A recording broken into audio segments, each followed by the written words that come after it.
For one final time, under the Rec Hall spotlight, Penn State takes to the mat to take on an Ivy League foe in the Princeton Tigers. Hello and welcome into University Park, PA for this NCAA wrestling contest. I'm Luke Stefanisco, joined alongside Massimo Manfra here on Press Row. And Massimo, Penn State comes into this one after winning their 6th straight Big Ten dual champion. Princeton team is absolutely a young and up-and-coming squad. They've been a little bit unlucky in duels, but as you see the lineup right here, they've got a good amount of ranked wrestlers and a good amount of youth. That's really going to power them through. Yeah, some of the best matches. One of them we expect to start off the duel at 125. Mark Anthony McGowan and Luke Lillidahl, two guys that are very familiar with each other, ran into each other a couple times on the National Prep High School circuit. Ethan Rivera and Matthew Martino have picked up some big ranked wins in the past few weeks. Eli Rivera and Shane Van Nesh should be a beauty. Gavin Hawk, the Phillipsburg State liner in New Jersey, state finalist, taking on PJ Duke. Ty Whalen and Mitchell Mesenbrink, Cody Tavoso and Levi Haynes, Xavier Giles and Rocco Welsh, Connor McCloskey and Josh Barr, and Sebastian Garibaldi and Cole Mirasola will close us off at 285. But to get us going at 125, Penn State will send out Lillidahl, and Princeton will send out Mark Anthony McGowan in what could be the match of the night. Yeah, Mark Anthony McGowan is a special wrestler, to say the least. In his losses, which he's had 5 losses this year, but they are unbelievably close losses. The margin in those matches, 8-1 across all of them in totality. And they have come against some impressive foe, guys like Nick Provo of Stanford, guys like Jet Strickenberger of West Virginia, and the list goes on. He's, been really, really close at getting those ranked wins against really nice opponents. He fell to a 2-0 decision against Sheldon Seymour, which we obviously know Luke Lillidahl has some history with. So no reason to underestimate Mark Anthony McGowan and Luke Lillidahl. I mean, the resume speaks for itself. The wrestler out of Wyoming Seminary, the #1 wrestler at the weight class. An undefeated season is brewing for him. 16-0 this year, 8-0 via Tech Fall, and the list goes on for Lillidahl. These two met all the way back in 2023 in the Wyoming Seminary Blair Academy duel. Mark Anthony McGowan struck first in the 2nd period, getting a takedown of Lillidahl. Lillidahl escaped, knotted it up at 2, but McGowan earned the escape point in the 3rd period before Lillidahl secured a takedown with 30 seconds left. A 4-3 victory in what was an incredible Seminary Blair Academy duel. We'll get a rematch and a look at how they've developed here tonight as we get off at 125. A special treat for this Rec Hall crowd. And fighting here off to the right side of the Penn State logo. Lillidahl really pushed the pace in that match against Nick Bouzakis. Nearly secured a takedown in that 3rd period, but took Bouzakis into deep waters that perhaps he hadn't been tested on the entire season. Yeah, you mentioned it. Luke Lillidahl, he could have gotten the win right at the end of sudden victory. Many of the fans thought he did. It was just after the time ran out. He was able to finish the job later on, but Lillidahl just so quick, and you can see Mark Anthony McGowan, he knows it, which is why he's, starting off in a slower defensive style here. Already some murmurs from the Penn State crowd, not happy with the positioning of McGowan on the edge of the boundary, as we've eclipsed a minute so far in the 1st period. No scoring so far, and we'll get a stalemate call. Official returns him to the center.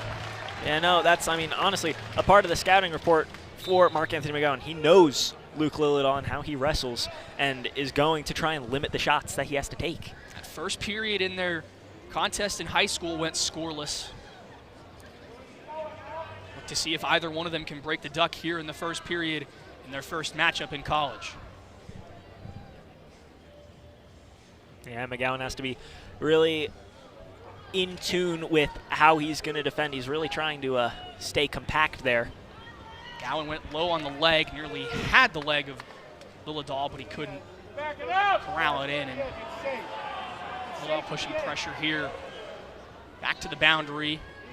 McGowan looking to avoid stepping back, as again the Penn State crowd making some noise, maybe wanting a stall call early on in this one, as we will tick just under a minute to go.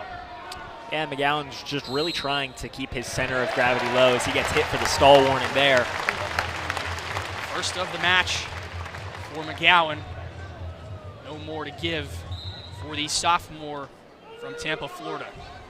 Yeah, a pair of talented sophomores starting us off here. McGowan, obviously number 12 in the nation. Lillidahl sitting pretty on top of the leaderboard there.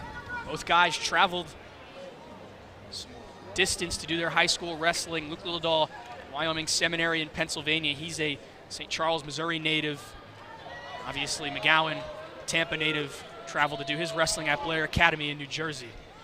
Yeah, Lillidahl really trying to use some hand ties to get around there, but McGowan just keeping low. Another stalemate call as the official will return them to the center. No development from that position on the far edge of the mat.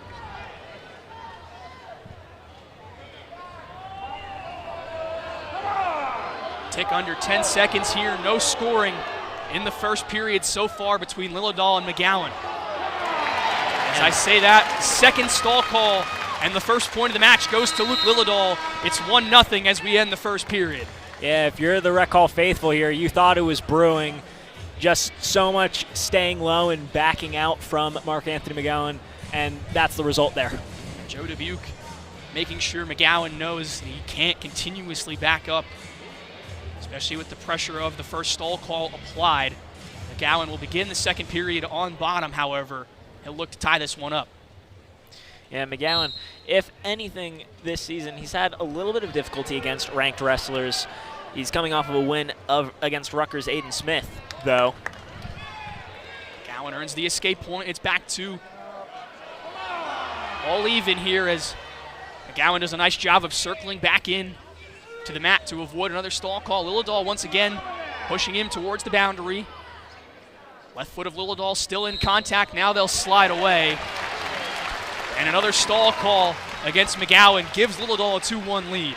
Yeah, no, Lillidahl knew what he was doing there. It was very obvious that as soon as he had given up that first point, Luke Lillidahl is just going to play into the game and into the mindset of Mark Anthony McGowan and force another stall.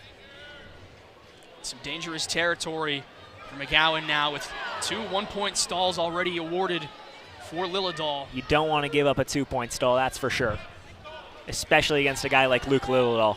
Lillidahl will have the decision to begin the third period. So once again, they find themselves on the edge of the boundary. Lillidahl a shot, but no re-attack off the denial from McGowan.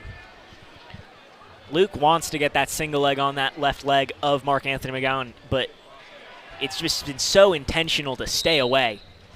Pressure from McGowan and Lillidahl alternatively, but they circle back in before they go out of bounds. 54 seconds left in the second period. 2-1 the score for the Nittany Lion wrestler. Knew this one had the potential to be a tight matchup as it's been their entire careers. McGowan nearly dropped down to a knee. Penn State fans have seen that a lot this season. A lot of college wrestlers adopting the one-knee style. And another stall call against McGowan. That'll put him at a 3-1 deficit. Lillidahl still pushing pressure here on the edge of the mat. He'll rotate him out of bounds. Official wants more action. 4-1 for the Nittany Lion, 21 seconds left to go. Yeah, Luke Lillidahl really hasn't had that many matches become that close. Obviously, you had Nick Bouzakis in sudden victory, but besides that, really only a few decisions that weren't that close in actuality. The scoreboard showed it, but Lillidahl had control. This might be another one of those decisions for Lillidahl. 2 seconds to go, and we'll end the second period 4-1 in favor of Luke Lillidahl. He'll have the decision, choosing to start neutral for the final 2 minutes. Yeah, no, I mean, Luke Lillidahl, he's really just begging for some action here. He wants to get going. He's kept McGowan on the back foot, forcing him towards the out-of-bounds line. I mean, one could really say back knee if you're Mark Anthony McGowan, just trying to stay as far away from Lillidahl as possible. Definitely a defensive strategy from McGowan that's unfortunately led to the stall points for Lillidahl. His hand fighting turning fairly physical here on the boundary again. Another stalemate to return the wrestlers back to the center. Obviously, I don't think it'll get there, but if it needs to be reinforced, he's only a few stall warnings away from disqualification. Something you don't typically see in college. A lot more at the high school ranks. Lillidahl continuously pushing McGowan, showing no real interest to go forward. I'm not sure if I've seen McGowan really put in a serious shot there. And another point for Lillidahl. Princeton arguing that Lillidahl grabbed the headgear of McGowan. That's what they called McGowan for, actually. They said that it was hands to the face on McGowan. A lot of hand fighting this match. Interesting. Both teams don't deny that it happened. It's just on whom it was by. Low shot there from McGowan. Attack unsuccessful. The referee trying to spur on action. 5-1 for Luke Lillidahl. Nearly a slide-by attempt for the Nittany Lion. Unsuccessful. McGowan back to that boundary line again. He went low. Lillidahl sprawled out to defend. Now McGowan firmly out of bounds. Lillidahl looking to push. McGowan trying to circle back in. Lillidahl went low on an attack. They'll be locked up here, and they'll slide out of bounds to return back to the center in neutral position. I mean, I would say that sequence there is very indicative of how this match has gone. Just on the edge if you're Mark Anthony McGowan, and Luke Lillidahl is really just trying to spur something on to score some points. Tough fought match for McGowan. Wrestled defensively and has done an admirable job of denying Lillidahl any real offense. 5-1 here, another stall. Make it 7-1. This match still has 6 seconds to go, despite the celebration of the fans. And they'll have one more stall call to go. They're counting up the stalls. I believe there's one more until disqualification. The assistant referee going over to the monitor to try and count them up. This one's been a wild one. Neither wrestler has found a single point off of an attack. It's been stall points and an escape for McGowan. Though they are trying to factor in the hands to the face, which I do not believe will count for anything here. It should be one more stall until disqualification if you're Mark Anthony McGowan. You obviously had two 2-point stalls, which would be your 4th and 5th. And with 6 seconds left, he would need a miraculous takedown and turn of Luke Lillidahl in order to really even put himself in contention to win this match. Oh, it would be a 6-second pin to win for Mark Anthony McGowan. And that is the case. There is still one more stall. Obviously, it most likely will not get called with 6 seconds remaining on the clock. Discussion here from Princeton bench and the Penn State bench over the amount of stall calls. Head coach Joe Dubuque going over to look at the stall calls right next to Cale Sanderson currently. And what a wild start to this dual meet between Penn State and Princeton.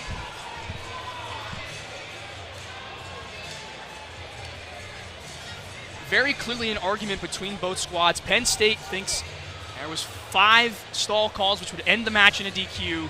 Princeton arguing for 4. I mean, based off of that last call, that should put them with Luke Lillidahl with his 6th and 7th point. That is what that would mean.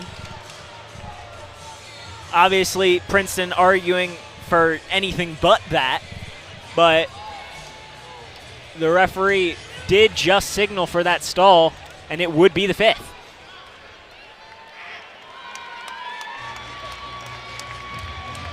It appears that'll be the match.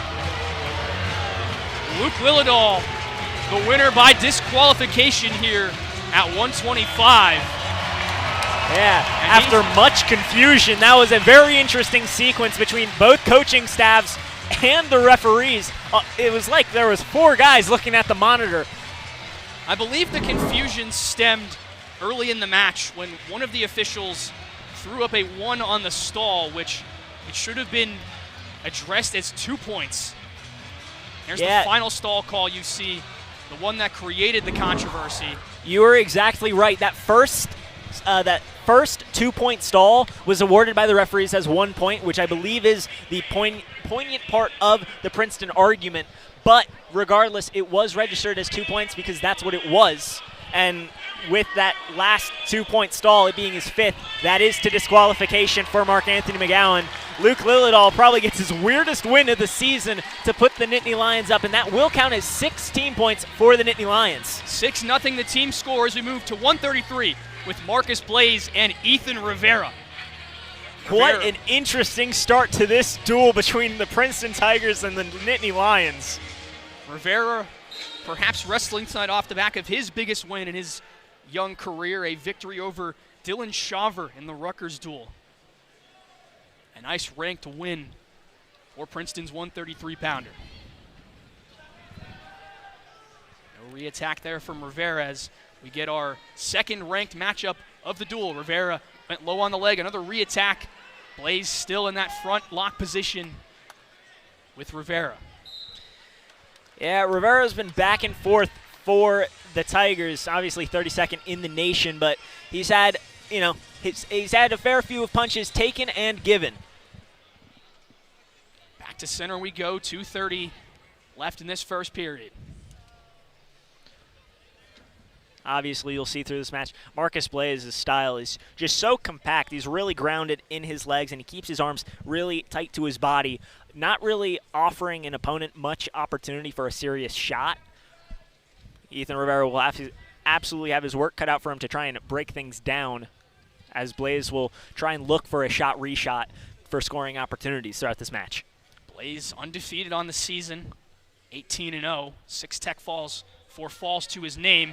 As he goes low, gets the leg of Rivera, looking to switch to a single, whizzer in for the Tiger.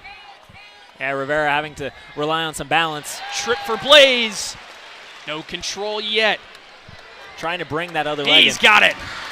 3 points for Marcus Blaze, the first takedown of the duel, and it's 3-0 for the Nittany Lion. Yeah, it was a great attempt by Rivera on that single leg to just try and keep his center of gravity away from Marcus Blaze. He got the fall and stayed in neutral, but Marcus Blaze able to really just bring that other leg in for the 3. Minute 16 to go as they slide out of bounds. Return to the center, Blaze still in control.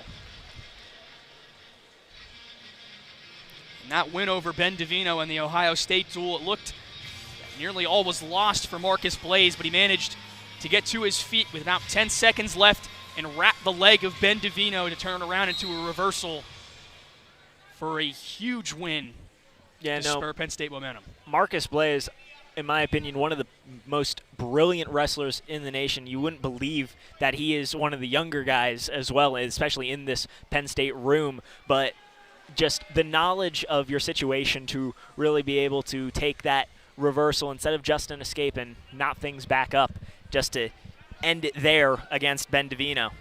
He's one of 3 undefeated ranked wrestlers at 133, joined alongside fellow freshman in Jax Forrest. What a matchup that could be if those two end up meeting down the line. 36 seconds to go in the first period. Rivera earns the escape for the Tigers. It's 1-3. Yeah, Rivera last weekend had a really nice one, defeating Dylan Shaver of Rutgers as well as Evan Mugalian of UPenn, both by quite close decisions, but was able to really get the job done in a closer match.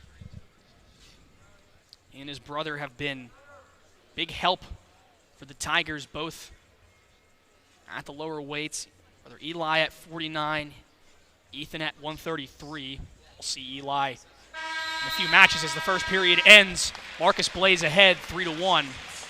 Ethan Rivera will have the decision. He will defer to Marcus Blaze, who will choose to start on the bottom in the second period.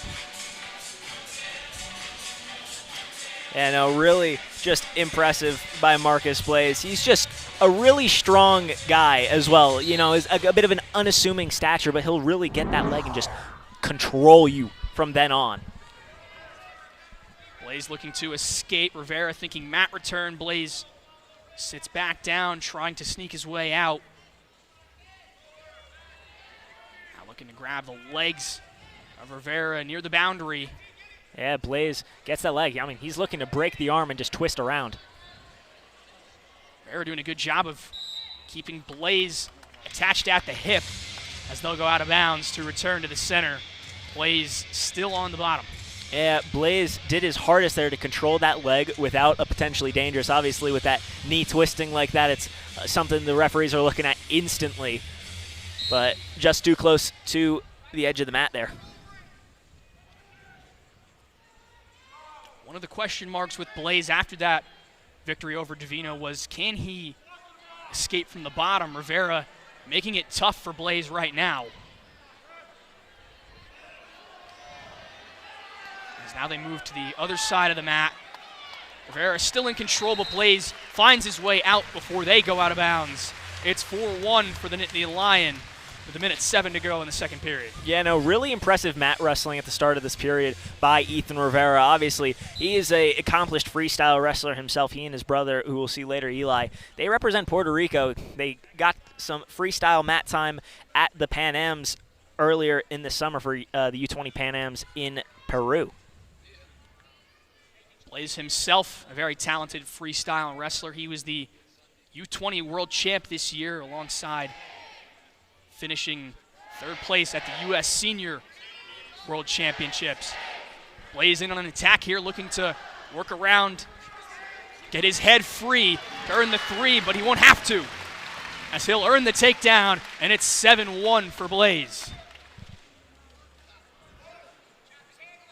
Quick escape for Ethan Rivera. It's 7-2 with 23 seconds to go now. Rivera in on the leg of Blaze, trying to throw the whizzer in defense. 15 seconds to go in the second.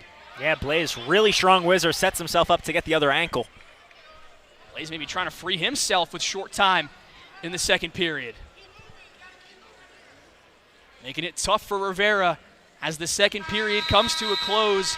No takedown awarded. It'll stay 7-2 in favor of Penn State's 133-pounder. And Marcus Blaze really strong there. Obviously a great shot by Rivera to get on that single leg. But Blaze put the whizzer in. Honestly, he grabbed his own ankle to really stop any momentum by Ethan Rivera, and it just set himself up to peel over for the left ankle of Rivera. Now Blaze gets a chance to work here off the back of Rivera. Try and build that riding time as he currently sits at 35 seconds worth. Yeah, if he were to get up that riding time, it could set him up for a major decision in this match. Rivera really unable to build any sort of base right now on the ground. Blaze doing a good job of working on top. Rivera got to his feet, tripped back down by Blaze. Now he'll build a base close to freeing the grip of Blaze. They go out of bounds before he can do so, and they'll have to return to the center. And smart by Blaze, let him up and just walk him out as that riding time gets over 1 minute. Minute 2 to be exact on the riding time clock. 1:19 left in the period. And it'll just be a cut from Blaze, setting himself up exactly for that possible major decision. Got the riding time he wanted, would need another takedown to secure the major.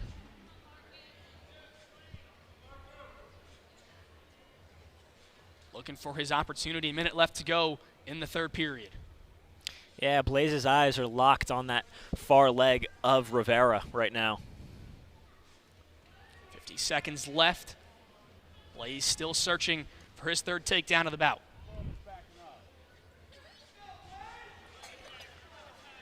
Blaze looking for that collar tie slap down right into a shot. Rivera doing strong to just back away. Attack from Rivera here. Blaze now trying to wrap around and earn the takedown. Right on the edge of the mat. Close to out of bounds. Blaze going to try and pull him back in. And he does. Marcus Blaze, a takedown, 10-3, and he's hunting for the major. 15 seconds to go to close out this victory over Rivera. Yeah, no, just impressive by Marcus Blaze on that reshot from Rivera. Let him come in and then just twist around, get that leg, pull him back in for the takedown.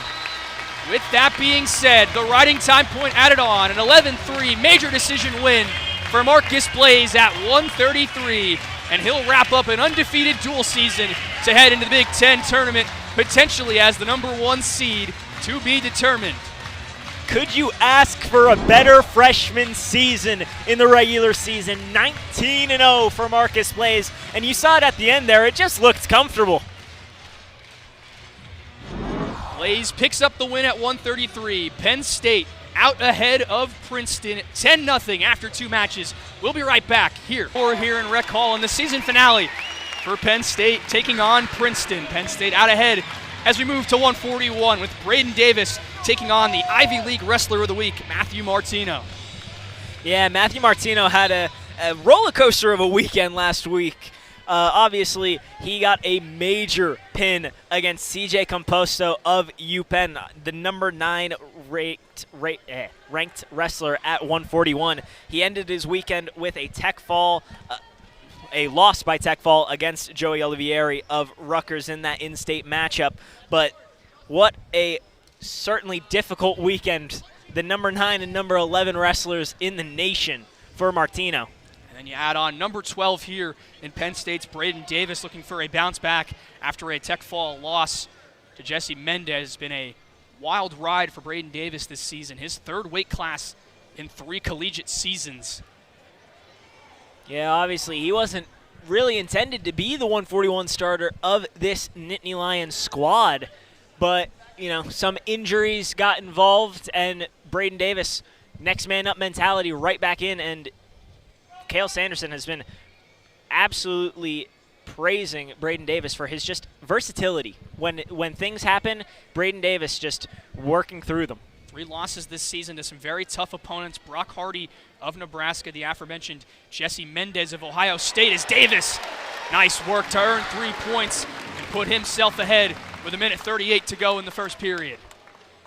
Yeah, no, Davis is an aggressive wrestler. He really likes to go for points, and obviously that can get you into some hairy situations, as we saw with Brock Hardy and Jesse Mendez. But as Martino will get the escape there, but Davis just keeps his head down and keeps going. Davis wanted the mat return there, couldn't corral Martino as they went to the ground. So it's now 3-1. Davis still out ahead. Collar tie just off the Nittany Lion logo with 1 minute to go. And we'll get a stalemate to return them back to the starting position. Yeah, no, Braden Davis, he likes to keep his opponents close, which obviously gives plenty of reshot opportunities. But Braden Davis, a really tenacious wrestler, really likes just to keep going. He's not necessarily one of the most defensive guys on this Penn State squad or in the nation, but you know, he racks up the points. He's had many duels this season, over 10 points. Davis thought about a double as the stall warning's called against Martino. He switches to a single on the far side of the mat. To finish, Martino playing defense, 20 seconds to go in the period. Davis burying that head into the mat, looking to work his way around. Official waiting on the call. No clear control for Davis as he returns him back to the mat. And now earns the 3. Short time to go in the first period. Davis adds a second takedown. It's 6-1. Braden Davis, 2 first period takedowns, and he's out ahead of Martino. Yeah, really cautious call of that second takedown. The referee's really letting that reaction time roll out, but Davis gets that trip and gets around for the 3 points there at the end of the period. Davis will start on the bottom here. 21 seconds of riding time accumulated in that first period.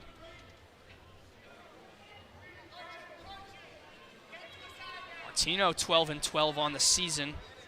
He's recorded 1 tech fall and 2 falls on the season. Davis not trying too hard to get up from his backside here.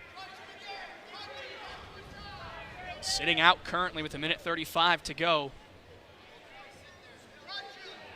Martino putting some heavy pressure on the back of Braden Davis. We got a stalemate call to return them back to the starting position. Yeah, an interesting stalemate there. I'm shocked that there wasn't any more impetus by Braden Davis, especially in, thoughts of a stall, especially after the first match at 125 pounds that we had. It's to be noted that Davis on a traditional 141-pounder as he works his way out of an escape via a scramble there, and it's 7-1. Yeah, he was an All-American at 133 pounds, placed 5th. And an NCAA qualifier at 125 his freshman year. Someone who many thought could break the 125 curse that's been hung over the Penn State program. The first to maybe show some cracks in it, then Luke Lillidahl placed 3rd last year for the Nittany Lions. Certainly made his impact for Penn State. Martino looking to earn a takedown here, and he will. Nearly took Davis fully down to the mat, but he worked around to earn the back and get the 3 points. Yeah, quick call by the referees to give the 3 there. He really had the upper half of Braden Davis locked up, so he really didn't need to bring him down fully. Davis back to that seated position. And Martino really putting pressure off the back of Davis. Clock now under 15 seconds in this second period. Davis gets out to the dismay of the Princeton coaching staff. It's 8-4 now. Less than 5 seconds to go in the second period. Late shot attempt for Martino. That's the end of the period. Davis still out ahead. Martino will start on the bottom, looking to make it a 3-point match here in the third period. Yeah, that Princeton coaching staff really wanted to possibly have a ride out there, especially considering that it is, with the escape here, a 3-point match. That riding time over a minute for Martino could have been huge as we enter this last period.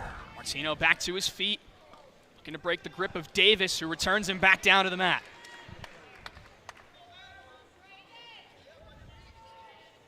Davis tried to tilt back. Now Martino back to his feet.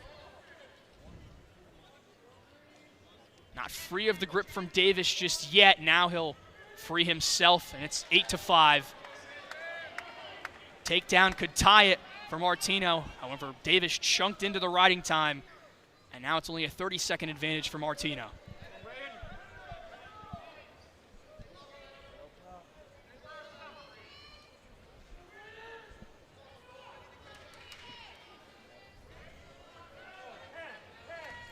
Minute 10 to go in this third period.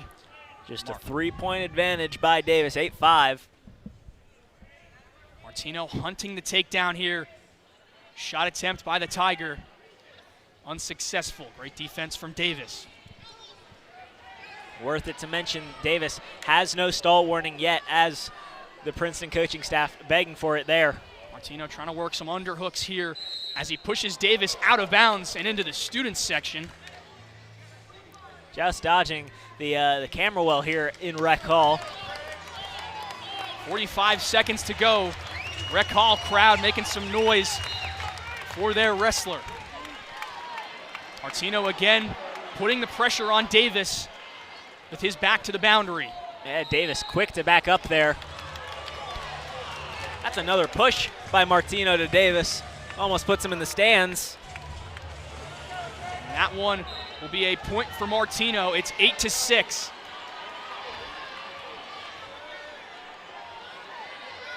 Davis now showing some offense. Martino wanted a shot. Davis looking for the double and the 3 to clinch it. He's got it!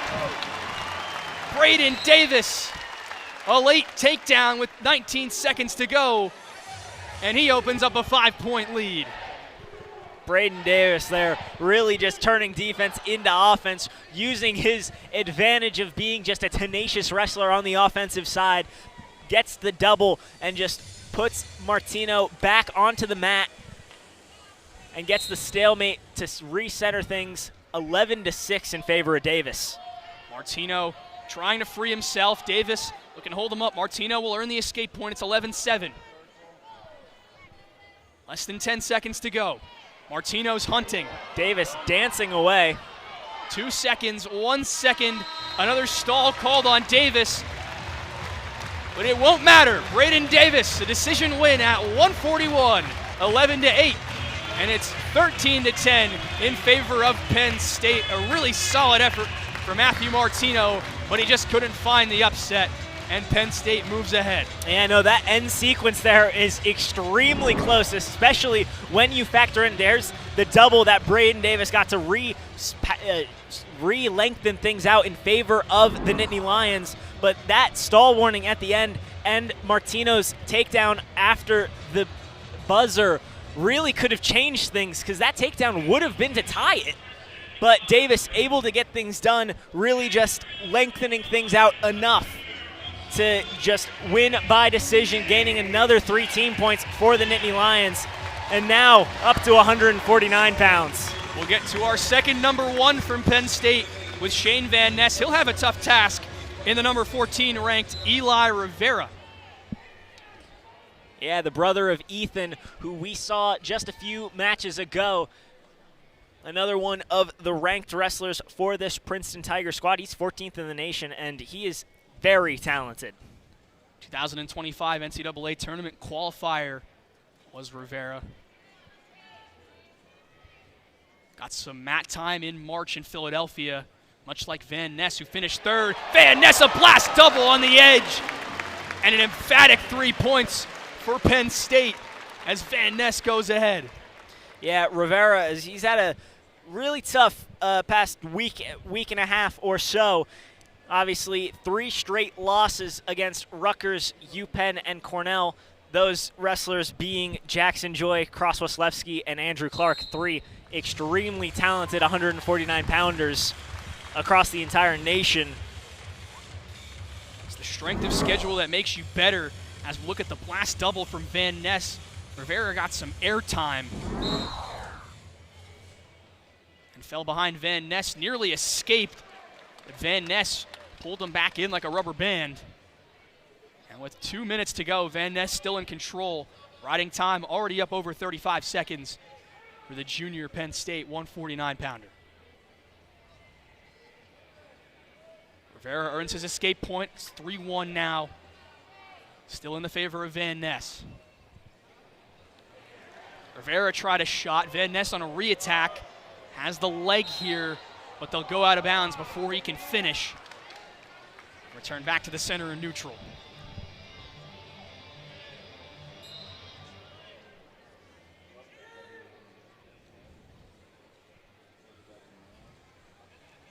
Rivera tried to throw Van Ness by, has him in a headlock.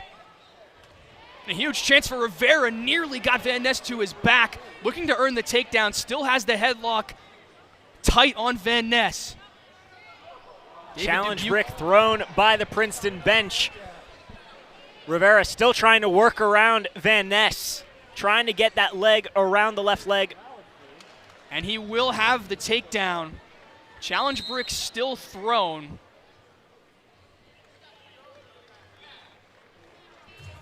And they'll look at the original attempt from Rivera to see if he earned the 3 points on that first burst and scramble between Rivera and Van Ness. I know that's an interesting one. Obviously, Rivera in the end does get the takedown. So that challenge brick, really interesting to see what the referees will do there. Take a look here. Now, one thing's obvious, Rivera had the headlock locked in on Van Ness. Was he able to complete all the criteria for a takedown? And with reaction time for Van Ness, certainly tough to tell. Yeah, when you factor in reaction time, obviously something that has become under scrutiny a little bit across the nation because so many referees can view it differently. But to me, Shane Van Ness had proper amount of reaction time to get out of that. Obviously, Rivera eventually gets the takedown anyway. That is the one saving grace for the Princeton Tigers themselves. They will have a takedown regardless. And so the call is upheld Princeton will lose their challenge brick, but they will still get the takedown, and Eli Rivera out ahead of Van Ness, 4-3. Yeah, that move by Rivera and in defense by Shane Van Ness really reminds me of Shane Van Ness against Carter Young of Indiana, or of Maryland, excuse me, when the Nittany Lions went down to College Park. Almost could have gotten pinned by Young, but Shane Van Ness bailed out by the end of the first period and was able to wrestle back with Rivera putting the pressure on, but it works against him as Van Ness on a reshot secures another takedown, and it's 7-4 for Shane Van Ness. As I was saying, Shane Van Ness, he really thrives wrestling outside of uncomfortable positions. It really just drives him, and that's what drove him to score 31 points against Maryland's Carter Young after getting put into an uncomfortable position. Possibly could have lost the match then and there. It's a point total you don't see very often. Yeah, how's a tech fall? 31-15. Rivera trying to get back to his feet, but less than 10 seconds to go. It appears as if Shane Van Ness will complete a ride out to end the first period. His riding time well above a minute as the period expires. Yeah, really back and forth. Obviously, both of these wrestlers had highlights, but Shane Van Ness ends it on the high note there, really getting a nice takedown at the end of the mat, at the edge of the mat at the end of the period. Rivera wrestling a valiant match so far, had a good chance on that side headlock with Van Ness. Obviously earned the takedown, but could have potentially earned some near fall swipes from the official. He earns the escape here, and it's 7-4. Van Ness putting the pressure, a double leg that goes out of bounds to return them back to the center. The margins on the sides, north and south of the mat, are really slim. Obviously, you've seen the wrestlers go almost into the stands over there, into the student section, sitting on the floor right to the right side of the mat. Minute 30 to go here in the second period at 149. Shane Van Ness leading Eli Rivera 7-5. Van Ness again, a takedown near the boundary. Nothing was awarded there. He only got that single leg, and just both of them very quick to get out of bounds, really, again, close to that student section. Cale Sanderson and company never really stirred out of their chairs on that attempt. Van Ness has the leg of Rivera, looking to work his way around and potentially work into a pinning combination. Yeah, he's got that cross face. Trying to bring that leg further in is Van Ness. Rivera sprawling his way out. Now Van Ness works his way to the back of Rivera and earns 3 more. 10-5 lead for the Penn State wrestler. Yeah, just the knee of Rivera still in bounds. Van Ness trying to readjust. Still just that left foot of Shane Van Ness. Teetering on the edge is the foot of Van Ness that will stir out of bounds. Riding time, 1:39 for Shane Van Ness, 23 seconds to go in the period. Yeah, just a nifty takedown by Van Ness. Obviously, you saw the leg and crossface combination. Could have been a dangerous one for Rivera. Working off the back here, going to want to look to earn the escape point before the period ends. Van Ness stops the attempt of Rivera to free himself, returns him back to the mat. 5 seconds to go in the period.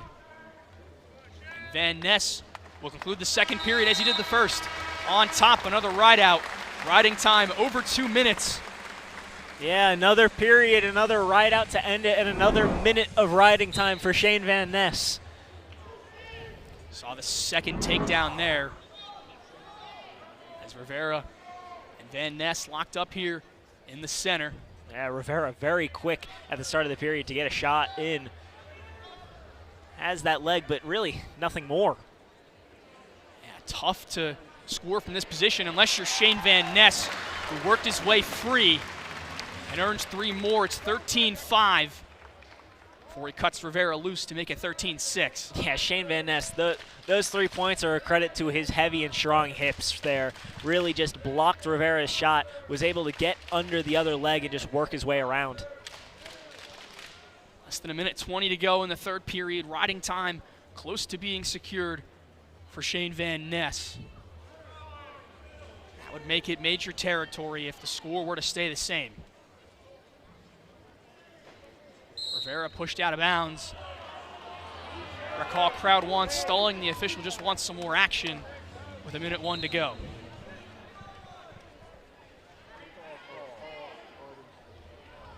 Yeah, with both of these wrestlers' proclivity to go for the legs, both of them just very quick to drop their hips.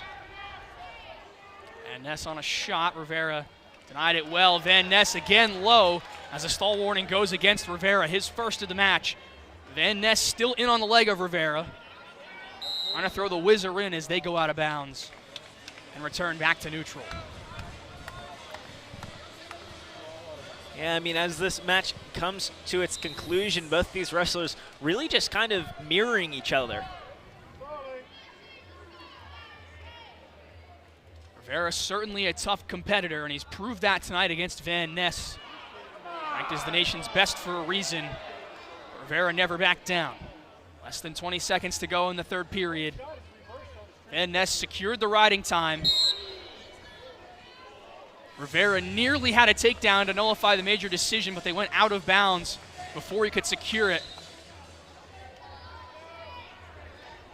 Princeton lost their challenge brick earlier on in this match. Unable to use it, Van Ness in on the leg late as he earns an extra point on the stall warning to make it 14-6. Tack on riding time to make it 15-6, and a 9-point major decision win for Shane Van Ness at 149. All Penn State through the first 4 matches. And there's that signature bow, and he's one of those guys who will go and shake the hands of his opponent, win or loss. But Shane Van Ness, he's so polished at this point. It's really hard to see him down, let alone see him out. Final match before intermission on deck here in Rec Hall. Penn State out ahead of Princeton 17-0 as PJ Duke takes the mat to take on Gavin Hawk.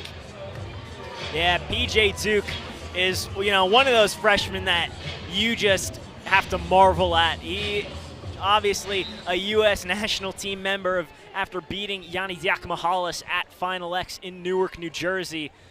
But Gavin Hawk, another freshman who is very capable for Princeton.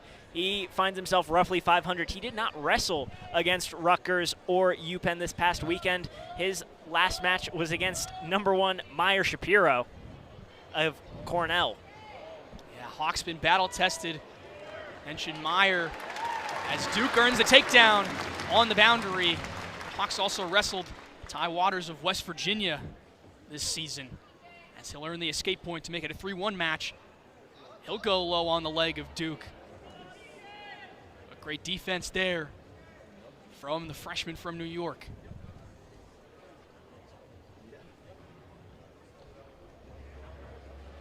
PJ Duke, inside trip, 3 more points for the Nittany Lions 157-pounder to make it 6-1. I mean, for PJ Duke, things just come easy. He really just visualizes everything really well, which sets up those shots. As he gets the shelf there. Another trip and another takedown. For PJ Duke, it's 9-2 with 1:42 to go in the first period. Yeah, really quick by PJ Duke. I mean, you don't necessarily think of speed when you think of PJ Duke, but his just superior strategy and tactical mindset really sets these shots up in flurries, and it really is just a windfall of points for the freshman from Slate Hill, New York.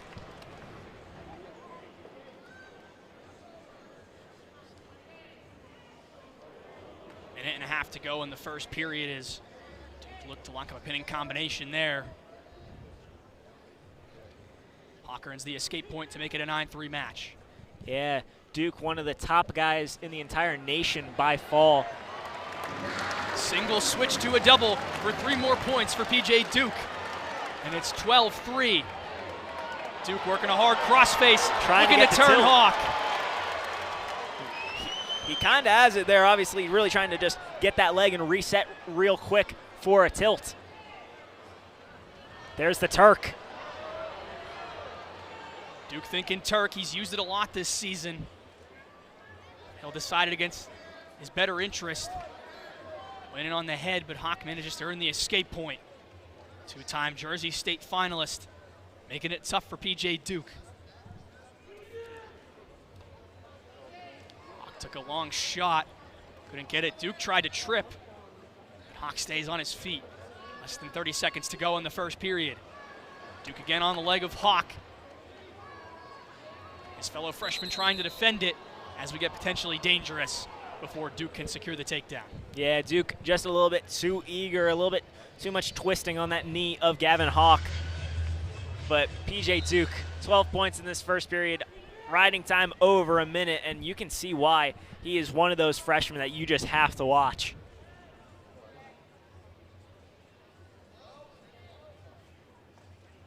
Five seconds left in the first period here at 157. They'll let the buzzer sound. 12-4 in favor of P.J. Duke after one in Rec Hall. Yeah, no, P.J. Duke, just a freshman who kind of just gets the job done. He'll clock in, get things done quick, and clock out. So, not necessarily a notable guy. Doesn't do anything too flashy.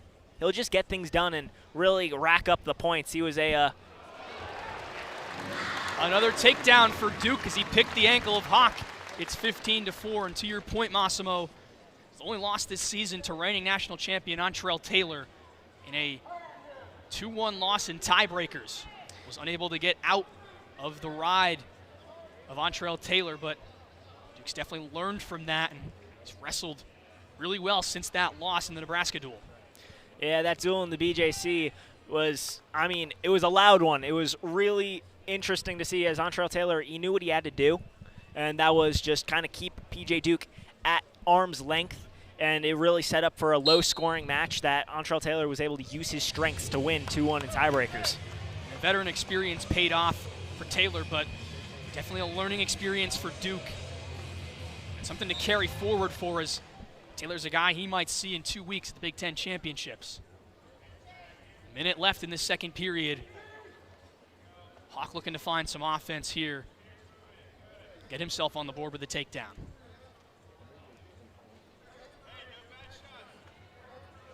Princeton coaches telling Hawk to take no bad shots here as Duke always dangerous on a re-attack. Hawk had an opportunity. Now Duke showing off some speed to work around to the back and earn 3 more. It's 18-5. Just a beautiful step over by P.J. Duke to both get yourself out of the way of a possible attack and set yourself up for that reshot.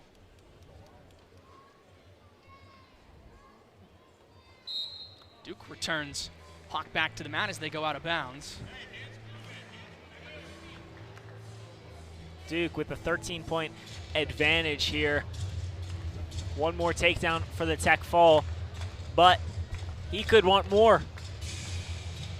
Indeed, 17 seconds left in the second period. Minute 43 on the riding time clock for P.J. Duke. Hawk back to his feet, breaks the grip.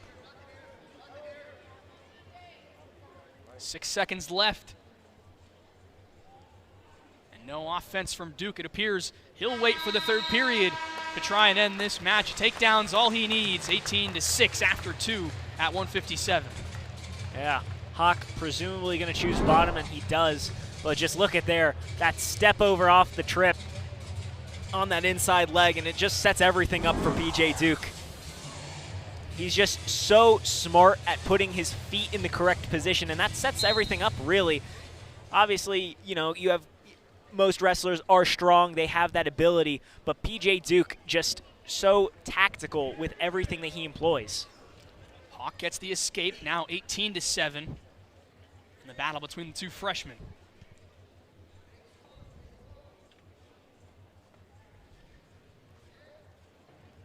Hawk a feint there, engaging with Duke, Working near the boundary, Duke gonna bring Hawk down, no control yet, but Duke close to a takedown. Right on the boundary, Hawk trying to roll his way out of it in a scramble. Yeah, dangerous roll there. And a well-deserved stalemate with the effort from Gavin Hawk to roll through that one. And a minute 19 left, PJ Duke still ahead 18-7. Yeah, Hawk showed the courage there. That's a interesting decision to roll when PJ Duke was right there. Duke tried to stop the roll and just keep Hawk on his back. Wasn't able to really get that far. Duke goes low on a single. Not able to finish just yet. He'll send Hawk down to the mat. Drive through and earn 3 more. As you saw Nick Lee signaling for that before it even happened. Duke again, off the back of Hawk, earns the takedown and gets the first tech fall of the night for Penn State at 157.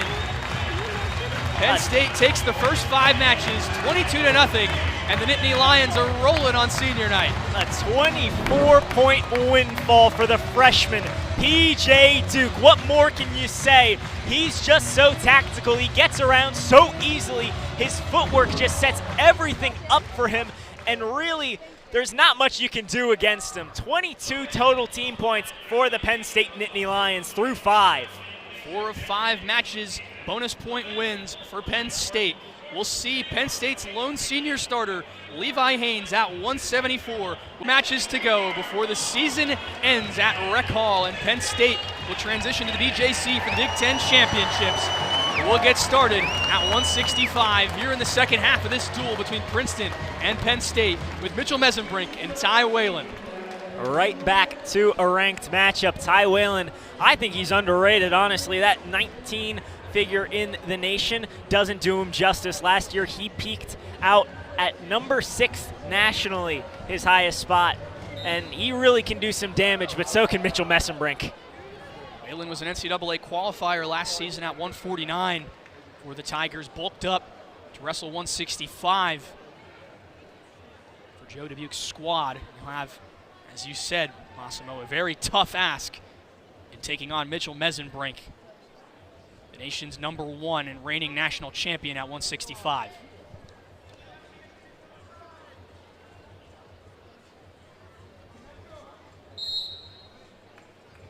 Yeah, there's not necessarily anything specifically you can say that Mitchell Mesenbrink does poorly, and on that similar note, there's nothing that he does better than anything else. He's great at tech falls, he's great at takedowns, and he's great. As you see right there, he's hyper-aggressive, and a very long shot for Mitchell Mesenbrink turns into 3 points with 2:10 to go in the first period. He's up 3-0.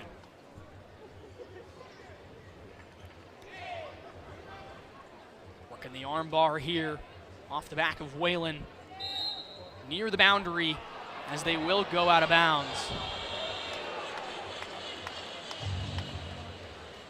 Yeah, no, Mitchell Mesenbrink, just such an intelligent wrestler there.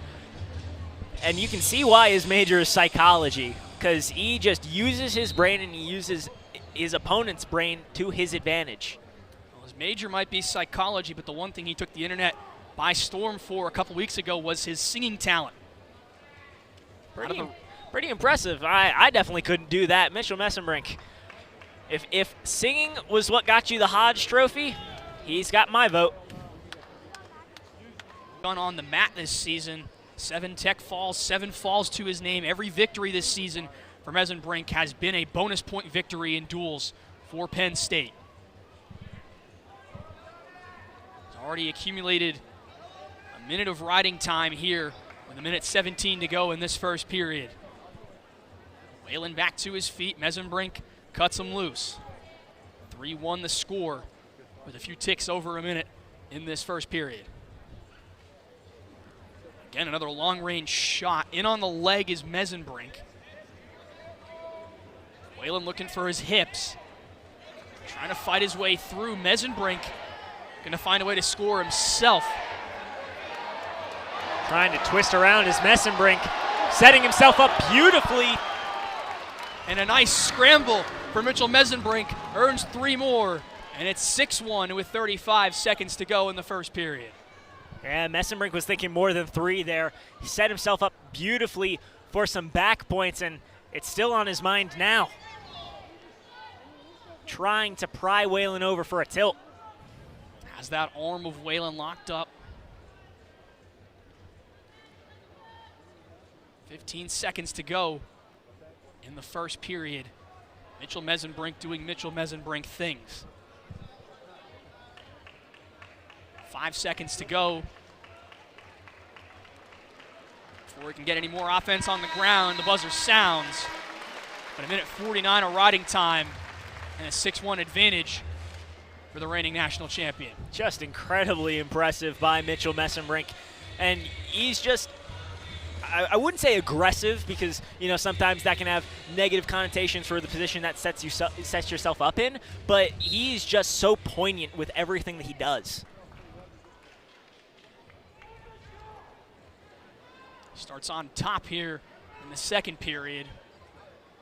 Whalen trying to find an escape. Riding time over 2 minutes now, early in the second period. Again on the arm of Whalen. Maybe thinking a turn here. Whalen trying to run with Mesenbrink as Mesenbrink gets him over. And he gets the fall. Mitchell Mesenbrink, a pin in his last match in Rec Hall this season, and he's feeling it. What a way to start the second half of the duel as Rec Hall's on his feet for Mitchell Mesenbrink.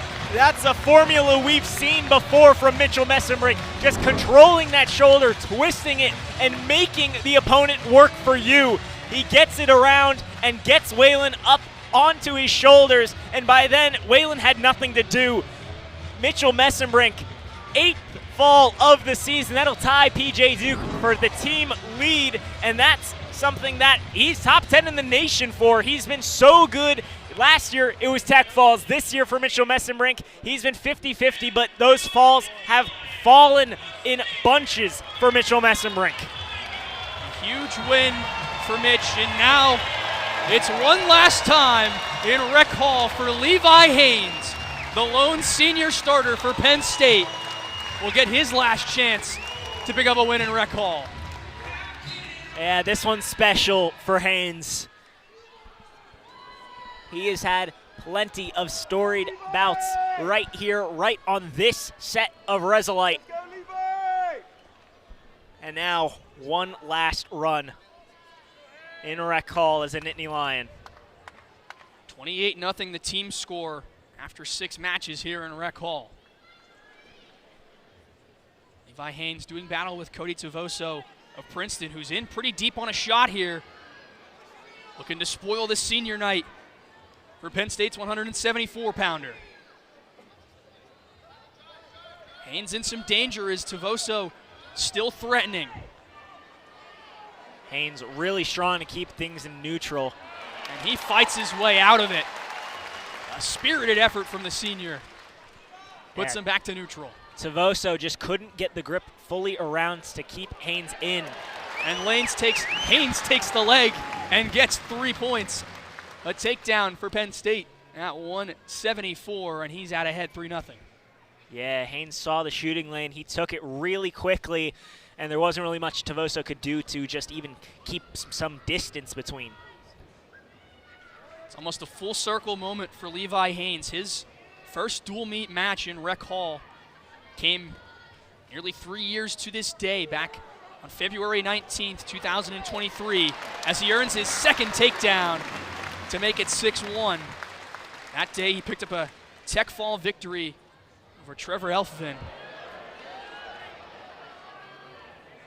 He's never lost a match in Rec Hall in his Penn State career. As we see another Turk from a different Nittany Lion now, controlling Tavoso and trying to bring him over. Nearly got him over. Not quite 45 degrees yet for Haynes. Tavoso in some danger. He'll get back to his stomach and avoid any near fall swipes. Yeah, really impressive from Tavoso to use his hips to just stay grounded to the mat. 43 seconds to go in the first period. Haynes riding strong off the back of Tavoso.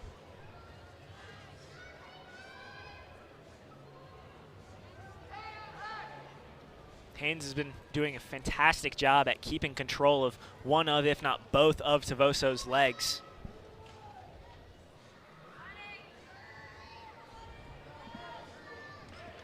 Stall warning called against Tavoso, his first of the match. With 10 seconds left, Haynes will complete a ride out. And with his riding time nearing 2 minutes already, he'll take a 6-1 advantage into the second period. Yeah, Haynes looked really eager there to try and force Tavoso onto his back, at least for swipes. Couldn't get it done completely, still tried to work on that. Obviously, he had that first attempt at the start of the saga, and it was looking really good. Just Tavoso 90 degrees instead of 45. Haynes shrugs Tavoso off and earns the reversal to make it 8-1. And once again, he's right back on top. Cut Tavoso loose, another single. Tavoso tried to scramble through, but Haynes stuck with it. And now, trying to get Tavoso over to his back, wants the fall. There's your swipes. End his rec hall career in style. Tavoso trying to stay alive. Trying to get a bow and arrow here to do it. Haynes wants the storybook ending. Waiting for the mat slap. Trying to notch the arrow. He's got the bow set up. Tavoso trying to stay alive and continue fighting. Shuffling around is Haynes, trying to finish it off. Just keeping that left shoulder up. He's got it! Levi Haynes, the perfect ending to a perfect career at Penn State. And he finishes his time in rec hall with a pin at 174. And the rec hall crowd loves it. As he sprints out of there, you look right at the replay. He had the bow and arrow, but he unnotches it to get it done. Set up beautifully by Levi Haynes, and just a special story for him. You mentioned it. All the way back in 2023, he made his rec hall debut. Now in 26, he makes his finale, a grand one. 34-0 after the 7 matches here in rec hall. We'll step aside and be back. Matches to go here in rec hall. And Rocco Welsh will do battle with Xavier Giles from Princeton at 184. 3 matches left in the entire regular season. 15 duels. Just a little bit left in 2025-26. Those last 2 victories, Penn State secures the victory in this duel, their 86th consecutive win in a dual meet to continue extending the NCAA record. Just an indomitable force of wrestling might, these Penn State Nittany Lions. To put the Penn State perspective into some terms, and just going across some of the other sports here on campus, the last time Penn State lost a dual meet, Gavin McKenna was 12 years old. Volleyball coach Katie Schumacher-Cawley was still an assistant with the university. And now football head coach Matt Campbell had his best season at Iowa State. As Welsh gets the leg and gets it shelved, goes for the trip. Trying to bring Giles in. Good job of defense by Xavier Giles. Welsh still threatening with the leg here with less than 2 minutes to go. Welsh collects the other leg and collects the takedown. A 3-0 lead for the Ohio State transfer here in rec hall. Yeah, Rocco Welsh, the Pennsylvania native from Waynesburg, comes from Ohio State and slots beautifully into this historic Nittany Lions squad. He had a major upset earlier on this season to claim the #1 ranking, defeating Angelo Ferrari, only the second person to defeat Ferrari in his career. That other wrestler being Carter Starachi last season while he was wearing his Penn State singlet. Giles in on a shot. Welsh wraps his way around and earns 3 more. 6-1 lead for the redshirt sophomore. Rocco Welsh, I mean, he's good normally, But once he has that head of steam, it's like he's unstoppable. It really is just a insurmountable show of force by Rocco Welsh. Obviously, you saw it there, how quickly he moves when he sees the shot. Giles earns the escape, but Welsh again right back to the legs to earn 3 more points to make it 9-2.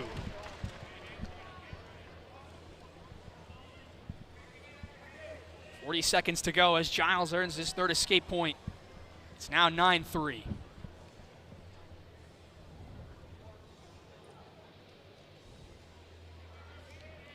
Another single attempt from Welsh and a slam for 3 more. Yeah, Rocco Welsh, he is just so strong. He really manipulates other wrestlers by just using his strength. He doesn't need to worry too hard about setting up a shot when you're that strong.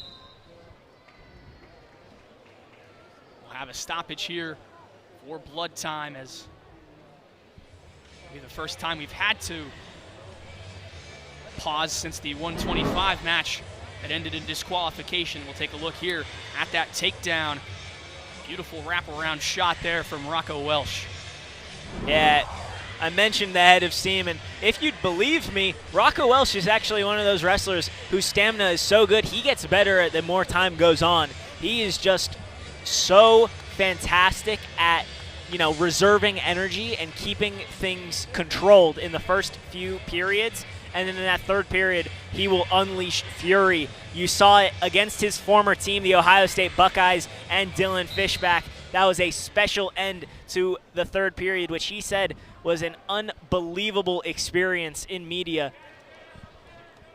Strong to keep Giles down to end the 1st period. 12-3 after 1. That match against Fishback, Welsh faced a ton of adversity, but really battled through in the end, rallied back from a deficit in that 3rd period. And obviously Dylan Fishback, a very smart, intuitive wrestler, was trying to keep as much distance away from Welsh as possible. He did get hit with the stall point, but it wouldn't have mattered. But Welsh stayed at it and got the takedown when necessary. 12-4 after a Giles escape, but Welsh in again on the legs and in for another takedown, 15-4, with just over a minute and a half to go in the 2nd period. We mentioned that takedown differential earlier. Well, that's Rocco Welsh's 5th within 3.5 minutes. 15-5 now. Minute 20 left in the 2nd. Welsh up over a minute and a half of riding time. He's comfortably in major decision range. As he goes again for another takedown as Giles hit for stalling. But Welsh works through it and earns 3 more, 18-5 for the Nittany Lion.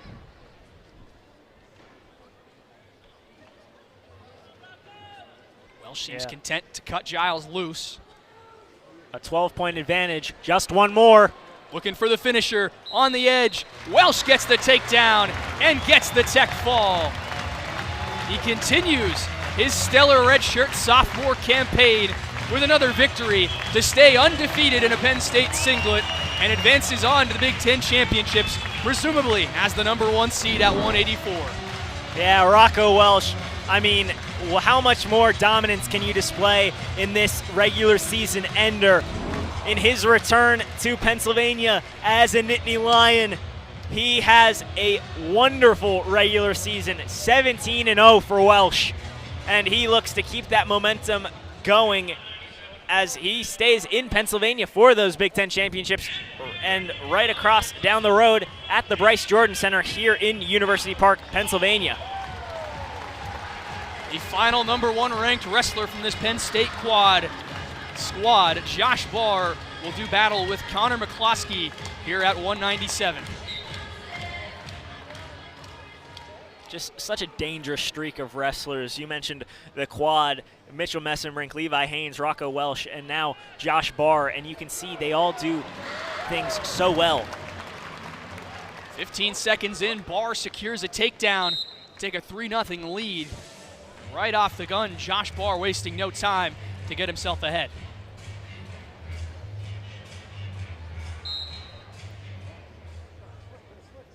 McCloskey, one of the 3 freshman starters on this Princeton squad. He, Hawk, and Martino all have spent time as the starter this season. McCloskey searching for his first victory in a dual meet this season in a tough matchup here with Barr. Yeah, he's been quite unfortunate in duels. As the total this year is 3-16. There's an escape point there. Just to attack on Barr, who goes defensive. Maybe now looking on a re-attack here. As he tries to dump, now goes to the single and takes McCloskey down to his back nearly. McCloskey manages to get right side up as Barr gets awarded the 3 points for a takedown. Yeah, McCloskey, when Barr got that single, he tried to just step away, raise that left foot, and Barr just pulls it out from under him. Minute 40 to go in this first period. Oh, Barr caught McCloskey. He wants to end this one by fall. Just such a quick assassin, and there it goes. Josh Barr, another pin for Penn State. And tally 6 more points to the total for the Nittany Lions. 45-0 after 9 matches. And Penn State cementing itself before the 2 weeks. They'll head to the Bryce Jordan Center for the Big Ten tournament. They look right as rain right now, Massimo. I mean, and it's something that they've just continued to work on this entire year. They visualize so well even before the match starts. And they just continue to operate and work, and that's how you end up with a 45-point advantage. We still got one more match to go here in Rec Hall. Don't go anywhere. And for 285 here in Rec Hall, in the last match this venue will see this season, it's Cole Mirasola, fresh off the back of his biggest win in his collegiate career, taking on Sebastian Garibaldi of Princeton. Yeah, last licks to a storied regular season as we'll get underway. Mention that win for Mirasola. He's been close to numerous big-time ranked victories. Got a nice one over Ben Keeter in the duel against Iowa. And he looks to get the double. And a nice double to open up this contest. He takes a 3-0 lead. The match against Nick Feldman saw him win it in sudden victory against one of the best heavyweights in the country after 2 tough losses to Tegan Ali and AJ Ferrari. Yeah, and this entire season, Cale Sanderson has just praised Cole Mirasola for his impressive mindset and agility. And again, you see some of the agility right there as he earns a quick second takedown to make it 6-1 with less than a minute eclipsed in this first period. Back to his feet, Mirasola again. Another takedown, and it's 9-2. Yeah, and after that victory against Nick Feldman of Ohio State, Cole Mirasola said, win or lose, I love what I do. Winning is pretty good too, though. And you can see her right there.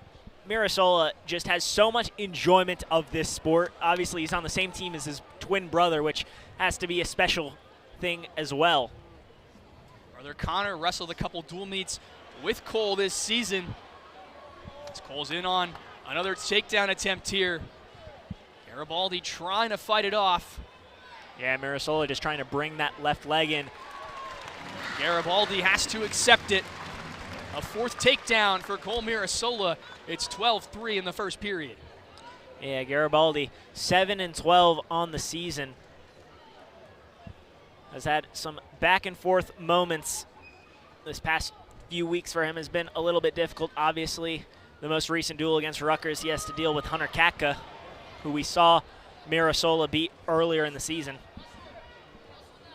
Mirasola wanted a takedown attempt. Now Garibaldi trying to find his way out of this scramble in a good spot, but stalemate ends that.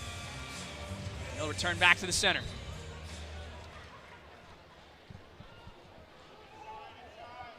$45-0 the team score here in State College. As Mirasola with an ankle pick.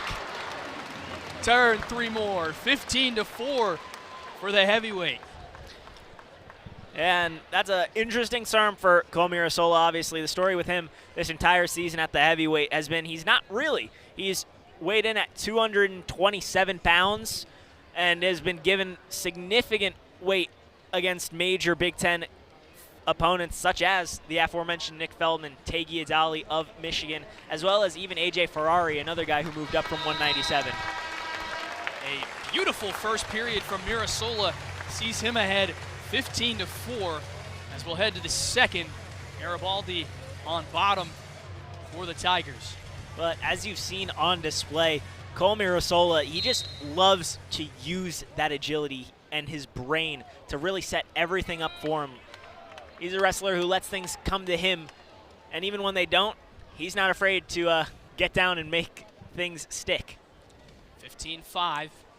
So we're under a minute 45 here in the second. Another takedown to make it 18-5. Another takedown would end it and be Mirasola's fourth tech fall of the season. Looking for his opening. Minute 25 to go in the second. Garibaldi creates some separation, but they'll lock up in the center. Wanted again to go low. Now Mirasola finishes a blast double for three and the tech fall. A perfect 50 for Penn State to cap off the season in Rec Hall. Penn State defeats Princeton 50-0 to end their regular season and get set for the Big Ten tournament in 2 weeks. Yeah, and then and there, Cole Mirasola, he just looked so comfortable that entire match.